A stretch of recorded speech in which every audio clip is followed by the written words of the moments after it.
দেশ স্বাধীন করতে যারা তাদের তৎপরতা জীবনকে সর্বক্ষেত্রে সর্বপেশা মানুষ জীবন দিয়েছিলেন এই দেশের জন্য, তাদের সেই সমস্ত আমাদের সেই বীর শহীদদের প্রতি আমি বিনম্র শ্রদ্ধা জ্ঞাপন করছি, তাদের আত্মার মাগফিরাত কামনা করছি। তার পাশাপাশি বাংলাদেশের 54-55 বছরের মানচিত্রের ইতিহাসে আমরা আরেকটি বিজয় অর্জন করেছি 24শে জুলাই ছাত্র জনতার আন্দোলনের মাধ্যমে।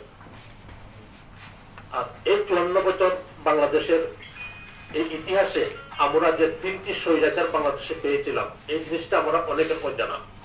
এই বিষয়টি এই বাংলাদেশের 54-55 বছর এই পরে গেছে আজকের পরে।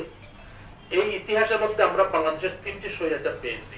এই 3টি স্বৈরাচারের নামগুলো আমরা পাঠ্যসূচিতে নিয়ে আসার জন্য আমরা দাবি জানাচ্ছি আমাদের সংগঠন ফেসবুক প্রতিরোধ আন্দোলন ও বাংলাদেশ জাতীয় মানবাধিকার সমিতির পক্ষ থেকে এই 3টি স্বৈরাচারের নাম নিয়ে আসার জন্য, যাহা গতকালকেও বিভিন্নভাবে আলোচনা হয়েছে। এবং অবস্থায় ছোট একটি ঘটনা আমি না বললেই নয়, আজকে এই প্রোগ্রাম থেকে আমরা সবাই যাই বসছি এখানে একটি মানবাধিকার বিষয় নিয়ে বা বিভিন্ন গুণীজনকে সংবর্ধনা দিব, ব্যক্তি বিশেষ বিভিন্ন বিষয় বিজয় দিবসকে সামনে নিয়ে, কিন্তু কি হচ্ছে পিছনে বা এই কিছুক্ষণ আগে কি হয়ে গেল সেই জিনিসটা কিন্তু আমরা এখনো কেউ জানি নাই। যে বিষয়টি হচ্ছে আমাদের পার্শ্ববর্তী নারায়ণগঞ্জ 5 আসনে বাংলাদেশ জাতীয়তাবাদী দল বিএনপির একজন মনোনীত সংসদ সদস্য পদপ্রার্থী মাসুদুজ্জামান লোকের সাথে আমার অনেক গভীরতা, কারণ এটা হচ্ছে জাতীয়বাদীর আসন, এই যে স্বামী উসমানের ভাই পত্র এলাকাটা বা এখানে আরো বিভিন্ন জটিলতা। লোকটার সাথে আমার গতকাল আলাপ হয়েছে, লোকটি আমাকে বলেছে ভাই আমি প্রেস ক্লাবে একটি জরুরি সংবাদ করতে হচ্ছে। আমি বললাম কেন? এখন দলের টিভি ভাই যে আমাকে এই পর্যন্ত গতকালকে তাকে রাত্রে প্রায় 1টার পর থেকে রাত্রে ফজরের আজান পর্যন্ত আমার সাথে ভিডিও কলে শেয়ার ছিল। তার কাছে মোবাইলে তার নাম্বারে ভিডিও কলে এবং আনভিডিও ছাড়া অডিও 21টা তার ভয়েস মেসেজ সহ বিভিন্ন ধরনের হুমকি চলে আসছে গতকাল রাত ফজর পর্যন্ত। এমন অবস্থায় সে আজ বিকাল 4টায় আমি যখন এখানে পৌঁছে তখন উনি আমাকে একটা ফোন দিয়ে বললো যে ওয়ালিদ আমি কিন্তু নির্বাচন থেকে সরে গেলাম।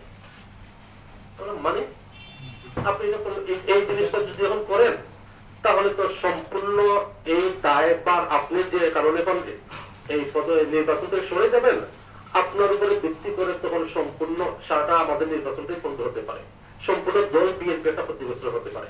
বলতেছে যে আমার আর কোনো রক্ষা নেই, যদি আমি এই মুহূর্তে নির্বাচন থেকে সরে না যাই তা হয় মনে হয় তুমি ওয়ালিদের সাথে আমার আর্থিক দুর্বলতা নাও হতে পারে, আমার জানমালের কোনো নিরাপত্তা নেই। এই হচ্ছে ঘটনাটা, এই কিছুক্ষণ আগের ঘটনা। উনি নির্বাচন থেকে সরে গিয়েছে, মিডিয়াতে চলে আসতে নিউজটা। এই যে একটি ঘটনা কিছুক্ষণের ভিতরে ঘটলো, আমরা কেউ কিন্তু জানি না, আমরা তো বিভিন্ন আলোচনা রয়েছে।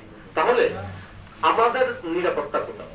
এইখানে আমরা যারা আছি এই মুহূর্তে উপস্থিত যারা আছি, আমরা পুরুষ এবং মহিলা সকলে, আমরা সকলেই কিন্তু এই স্বৈরাচার, এই ভারতীয় তাবেদার, ভারতীয় আধিপত্যবাদের বিরুদ্ধে কিন্তু আমরা সকলেই কিন্তু আন্দোলন আমরা ছিলাম।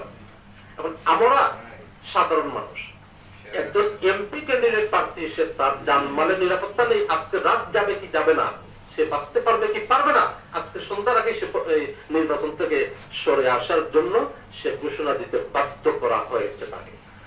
এমন অবস্থায় আমি আমাদের সংগঠন ও আজকের এই আয়োজন আমাদের আন্তর্জাতিক মানবাধিকার ফাউন্ডেশন এর পক্ষ থেকে যে আমরা আলোচনা সভায় বসছি বিজয় দিবসকে নিয়ে, আমরা যারা এখানে আসছি আলোচনায়, আমাদের সকলের পক্ষ থেকে অন্তর্বর্তীকালীন সরকারের প্রধান উপদেষ্টা ও আইন উপদেষ্টা ও স্বরাষ্ট্র উপদেষ্টা, আপনারা যদি আগামী 24 ঘন্টার ভিতরে নারায়ণগঞ্জ 5 আসনের বাংলাদেশ জাতীয়তাবাদী দল বিএনপির যে আমাদের মনোনীত প্রার্থী ছিল মাসুদুজ্জামান, তাকে কি কারণে, কার মাধ্যমে, কার ইন্ধনে, কার প্ররোচনায় তাকে নির্বাচন থেকে সরে আসার জন্য এইভাবে তার গলায় ফাঁসির ঝুলি দেওয়া হয়েছে আমরা জানতে চাই।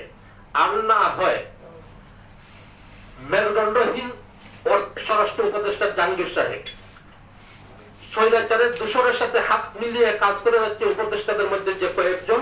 আমি আরেকটি কথা বলি, বাংলাদেশের রাজনীতিতে যদি আমরা আরো দুই একটি অথর্ব নাম নিতে পারি তাহলে এই সরকারের মধ্যে দুইটি উপদেষ্টা উপদেষ্টা রয়েছে, একটি হচ্ছে স্বরাষ্ট্র উপদেষ্টা জাহাঙ্গীর, অপরটি হচ্ছে সৈয়দ রেজওয়ানা হাসান।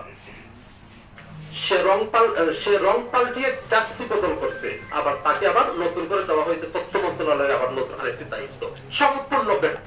এমন অবস্থায় যদি 24 ঘন্টার ভিতরে আমাদের এই সমস্ত বিষয়গুলো প্রকাশ করতে না পারবে, আমরা 24 ঘন্টা পরে আমরা আন্দোলনের মাঠে নামবো এবং আমরা সাধারণ মানুষ যারা আছি, সাধারণ পাবলিকের যার মালের নিরাপত্তা কতটুকু দিতে পারবেন সেই জিনিসটা আগে দেন। আসসালামু আলাইকুম।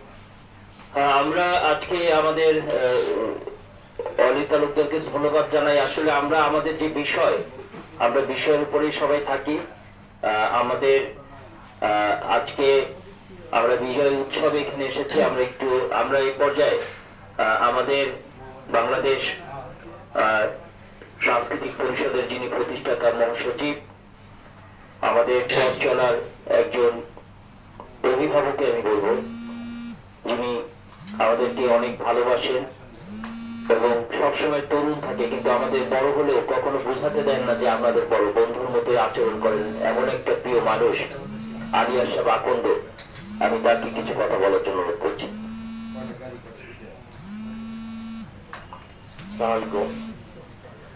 আজকে আমি